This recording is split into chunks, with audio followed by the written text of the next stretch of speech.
नमस्कार दोस्तों। आज विटामिन डी की कमी, लक्षण, कारण व उपचार के बारे में पढ़ेंगे। कोशिश कीजिए बच्चों को भी अपने साथ लीजिए, क्योंकि ये वीडियो बच्चों के लिए बहुत ही लाभदायक है। बच्चे छोटे हैं, 6 साल का, 8 साल का, 9 साल का या 19 साल का या 29 का, उनके लिए ये यंगस्टर के लिए सुनना बहुत ज़रूरी है, चाहे वो मेल है फीमेल है। क्योंकि बच्चे अक्सर रहते हैं इंडोर, मोबाइल चलाते रहते हैं। क्या होता है विटामिन डी? विटामिन डी शरीर में पाए जाने वाला एक बेहद महत्वपूर्ण विटामिन है। विटामिन डी फैट सॉल्युबल है, यानी कि कुछ विटामिन पानी में घुलते हैं, ये चर्बी में घुलता है। ये प्रो हार्मोन है। ये एक समूह है जो शरीर का कैल्शियम, आयरन, मैग्नीशियम, फॉस्फेट और जिंक को एब्जॉर्व करने में मदद करता है। ये नहीं होगा तो आयरन, मैग्नीशियम, फॉस्फेट और जिंक का जो एब्जॉर्प्शन है खून में, वो डिस्टर्ब हो जाएगा। इसका दूसरा नाम सनशाइन विटामिन के नाम से जाना वाला विटामिन डी भी है। और हमारी जो त्वचा या स्किन सूर्य के प्रकाश के संपर्क में आती है, तो ये नेचुरल रूप से कुछ खाने पीने की चीज़ों में भी पाया जाता है। जैसे कि देखिए, ये मछली है सालमन, एग्स, चीज़, पनीर में फोर्टिफाइड फूड, कुछ दूध होता है विटामिन डी से युक्त सनलाइट में। और मशरूम, जिसको हम कहते हैं एडिबल फंगस, या पंजाबी में उसको बोलते हैं खुमा, में बहुत ज़्यादा मिलता है। विटामिन डी मुख्य दो प्रकार के होते हैं। विटामिन डी टू, जिसको अर्गो कैल्सीफ्रोल बोला जाता है, जो पौधों द्वारा निर्मित होता है।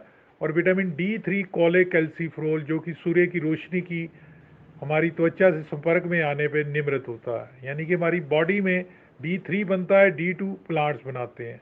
कुछ एनिमल सोर्सेज द्वारा भी ये प्राप्त किया जा सकता है।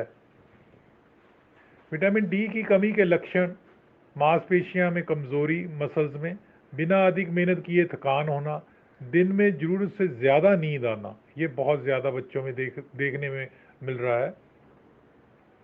विटामिन डी डेफिशिएंसी काफ़ी कुछ डिस्टर्ब करती है। ब्रेन में डिप्रेशन कर देगी, स्काइजोफ्रेनिया, डिस्टर्बेंस इन बिहेवियर कर देगी। सर्कुलेटरी सिस्टम में, रक्त संचार प्रणाली में ब्लड प्रेशर, रक्तचाप बढ़ जाएगा। कॉर्नरी हार्ट डिजीज़ हो सकती है। मसल पेन, वीकनेस करेंगे। और क्रॉन डिजीज़ हो सकती है। मल्टीपल स्क्लेरोसिस और रूमेटॉइड अर्थराइटिस होने का और बढ़ जाता है। तो रेस्पिरेटरी सिस्टम पे असर, ब्रेन पे असर, रेस्पिरेटरी सिस्टम में अस्थमा, वीजिंग, सीटी बजती है। पेनक्रियास, डायबिटीज़ वन, डायबिटीज़ होने का खतरा रहता है। बोन्स जो हैं वो बो हो जाती हैं, बेंट हो जाती हैं। अगर बच्चे में हो तो रिकेट्स, अगर अडल्ट में हो तो ओस्टियोप्रोसिस। और कैंसर होने का, इन्फ्लुएंजा का जो खदशा और ट्यूबरकुलोसिस का बढ़ जाता है।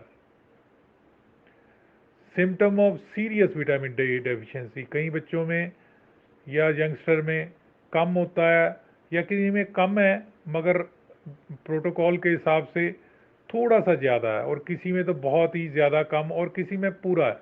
तो स्लीप चेंजेस होंगे, थकावट होगी, लो मूड होगा, पीठ में दर्द होगा, लॉस ऑफ एपिटाइट, भूख कम लगेगी, इन्फेक्शन बार बार होगा, स्किन पेल और डार्क सर्कल्स हो जाएंगे, बार बार खांसी, कोल्ड, मसल की स्ट्रेंथ नहीं बनेगी, वीक मसल हो जाएंगी। और जैसे एचलेस टेंडन है या एंकल वाली जगह है हड्डी की, वहाँ पे मसल दर्द करेंगी, हड्डियाँ दर्द करेंगी। विटामिन डेफिशिएंसी की वजह से मूड चेंजेस मैंने दिखाया है, ये देखिए पिक्टोरियल इफेक्ट बहुत आता है। बोन लॉस होगा, मसल क्रैम्प्स पड़ेंगे, लगेगा जैसे मोच आ गई है। थोड़ा सा भार भी उठाने पे बुजुर्गों जैसा बढ़ जाएगा बंदा। थकावट होगी, बोन एंड जॉइंट पेन होगा, खासकर बैक में। विटामिन डी डेफिशिएंसी के ये पॉइंट जो हैं आप देख रहे हैं स्क्रीन पे, यहाँ दर्द होता है इन पॉइंट्स पे, और नज़ला, जुकाम, रेकरेंट इन्फेक्शन होता है। तो ये आर्टिकल सामने है आपके कि 11 से 2 बजे तक आप बाहर जरूर जाइए।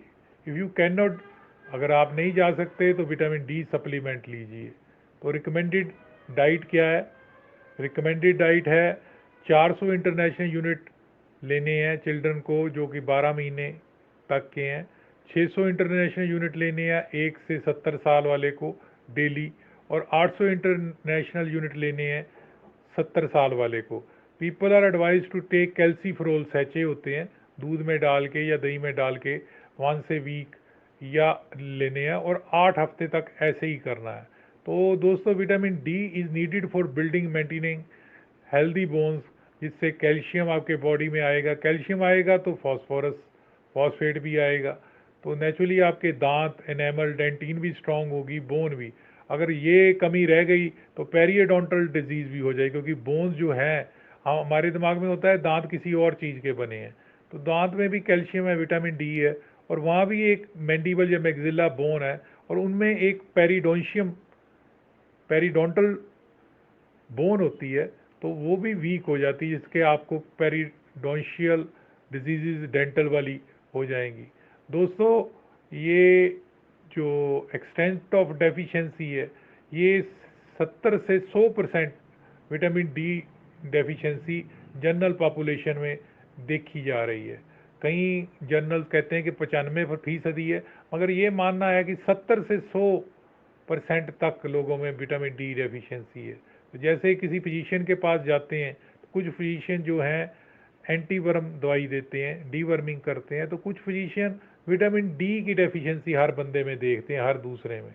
हाँ जी, nut and bolts vitamin D के कैसे हैं, इसकी पैथोजेनेसिस कैसी है? तो सन, स्किन और फूड, ये सर्कुलेटरी सिस्टम में जाएंगे, सर्कुलेटरी सिस्टम में जाएंगे, और उधर पैराथायराइड हार्मोन है जो स्टिमुलेट करेगा कैल्शियम को अगर कैल्शियम लो है, और 1,2,5 हाइड्रोक्सी विटामिन डी बनेगा। अब सर्कुलेटरी सिस्टम जो प्रिकर्सर है विटामिन डी का, स्किन, फूड और सन से लिया, वो सर्कुलेटरी सिस्टम से होता हुआ लीवर में जाएगा, जहाँ पे 125 हाइड्रोक्सी विटामिन कन्वर्ट हो जाएगा 25 हाइड्रोक्सी विटामिन डी में। किडनी में जाके वो 125 हाइड्रोक्सी विटामिन डी बनेगा, और लेटर ऑन वो स्मॉल इंटेस्टाइन में चला जाएगा। दोस्तों bone, muscle contraction, heart, immune system और डायबिटीज़ और कैंसर, तो उसमें नेचुरली विटामिन डी हेल्प करता है कि कैंसर सेल प्रोलिफरेट ना करें, तो डेफिशिएंसी डिक्रीज करती है इंसुलिन की प्रोडक्शन को, और auto immune disease like multiple sclerosis बढ़ते हैं विटामिन डी की डेफिशिएंसी से। लो विटामिन डी से वीकनेस होती है, और जो विटामिन डी बोन मास बढ़ाता है, इसकी कमी से बोन मास कम होता है। तो जितना ज़्यादा विटामिन डी होगा तो बंदे को हाइपरटेंशन, उच्च रक्तचाप के चांसेस कम है, इसका मतलब हार्ट सेफ रहेगा। अब बच्चे की स्लाइड देख रहे हो, जिस बच्चे की माँ ने प्रॉपर विटामिन डी नहीं ली और बच्चे छोटे में विटामिन डी की कमी है, उसका जो फोरहेड है वो प्रोट्रूड कर रहा है, उसकी जो चेस्ट है वो कबूतर जैसी आगे आई हुई है, उसकी जो रिब्स हैं डिप्रेस हुई हुई हैं, उसकी जो बोन्स हैं रिस्ट वाली, उसके जो एंड वाला पार्ट होता है उसके एपीफाइसिस होते हैं वो इनलार्ज हुए हुए हैं, उसकी रेडियस और अल्ना बोन जो है वो कर्व्ड हो चुकी है, आप देख रहे होगे, काइफोसिस हुई हुई है उसकी रीढ़ की हड्डी में, और उसकी ह्यूमरस भी पंजाबी में कहते हैं कि बिंगी हो गई है। तो जो बाजू है ह्यूमरस बेंट हुई हुई है, उसका पेट बाहर को निकला हुआ है। आगे देखें तो उसकी फ्यूमर जो है लेग की अपर बोन वो भी कर्व्ड है, और कर्व टीबिया और फिबुला है, और एंकल के पीछे, बिल्कुल एंकल जो होता है तो एंकल के पीछे इनलार्ज एपीफाइसिस हुई हुई है, जिसकी वजह से उसको वहाँ पेन होता है। विटामिन की डी की डेफिशिएंसी अगर ना क्रिएट होती तो ये चीज़ें ना होती। नेक्स्ट स्लाइड देखिए।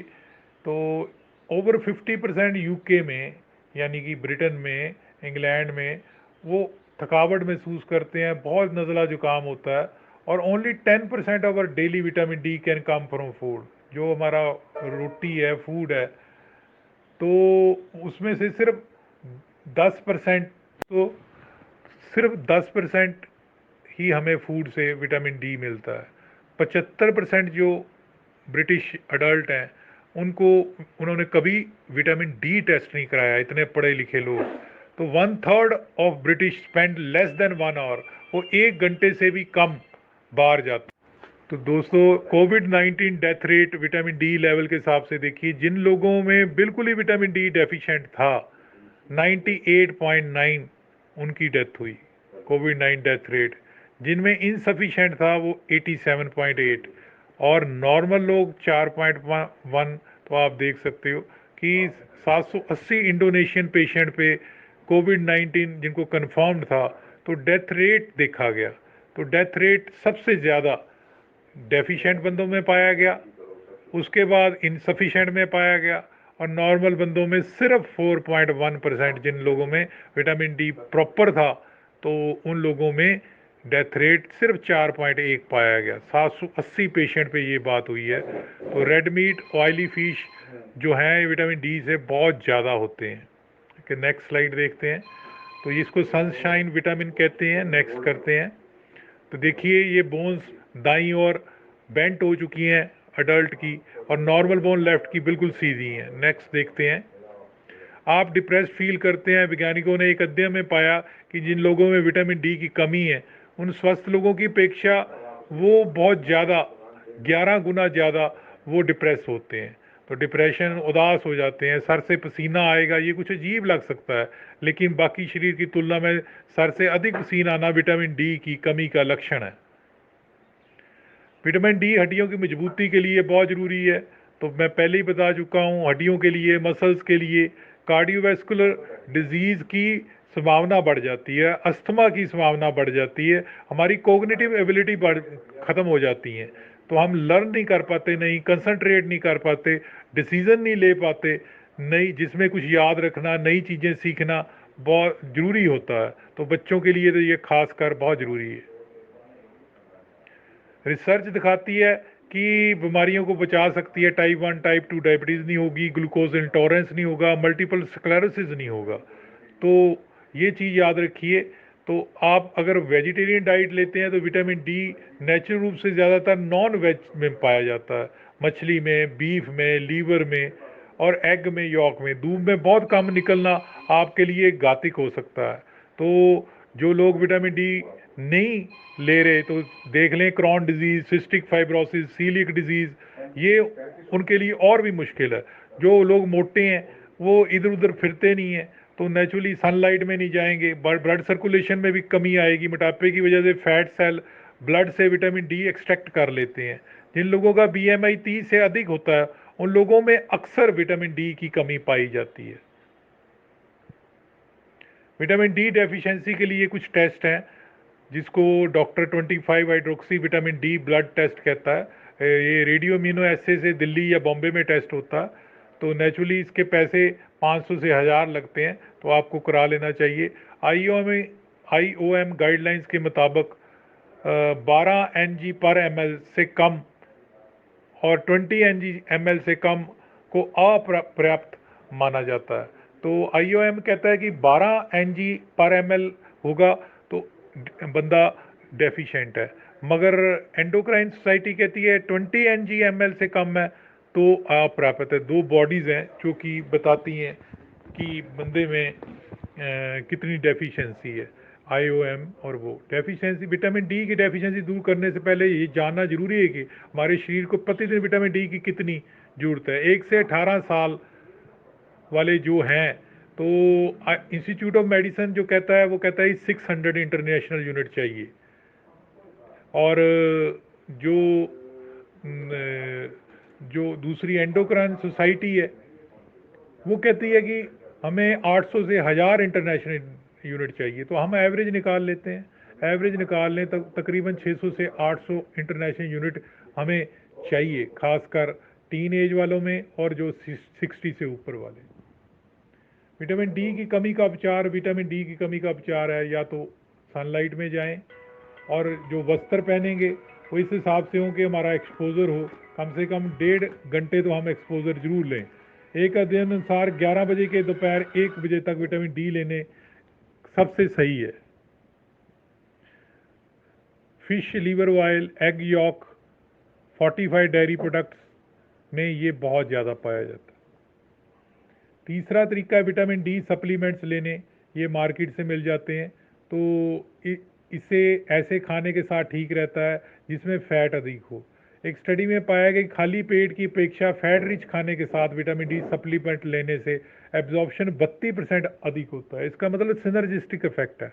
अगर आप थोड़ा सा चिकनाई वाली चीज़ से विटामिन डी लेंगे तो सिनर्जिज्म होगा, आपका विटामिन डी एब्जॉर्ब ज़्यादा होगा। अगर अच्छा लगा तो लाइक करना, सब्सक्राइब करना और शेयर करना हमारा चैनल। इस तरह ही हम ऑनलाइन क्लासेस जो रिकॉर्डेड वर्जन में होंगी वो किसी के लिए रिस्ट्रिक्टेड नहीं है, चाहे वो किसी भी इंस्टीट्यूट का हो, जीएनएम हो, बीएससी नर्सिंग हो, सीएमएसईडी हो, एक्सरे हो, बी वॉक ओटी हो, बी वॉक कार्डिक केयर डायलिसिस हो, केयर गिवर का बच्चा हो, सीएमएसईडी हो या बीएमएस अल्टरनेटिव मेडिसिन ही किसी ने की हो या एमबीईएच की हो, बीएमएस बीडीएस। जिन बच्चों को इंग्लिश पढ़ने में तकलीफ होती है, अपनी मातृभाषा या रीजनल हिंदी सुनने में वो चीज़ें याद कर सकते हैं, कुछ बच्चे ऐसे होते हैं।